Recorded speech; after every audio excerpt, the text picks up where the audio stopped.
As winter comes and the state becomes less and less green, most would assume that foraging becomes out of the question. Every other season of the year there is plenty to forage and farm, but while winter is definitely more sparse, there is still foraging that can be done. As always, please forage responsibly, never take more than what you need, and do not take from anyone else's land. In early winter, before the ground completely freezes, many edible roots can still be foraged. This includes burdock root. Burdock is an invasive weed, so by harvesting it, you're actually also helping the environment. The root is high in dietary fiber, vitamin B6, antioxidants, and is anti-inflammatory. The lower parts of the root are sweeter and have a better texture.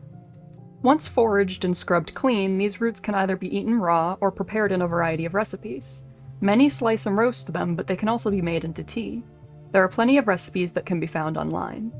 Sassafras is easier to find in winter, since the bark turns green, and the roots can be used to make sassafras tea, something that has historically been used as medicine by many local tribes. Sassafras is easy to spot, but even easier to smell. When you smell the root or a stem, it will smell like root beer.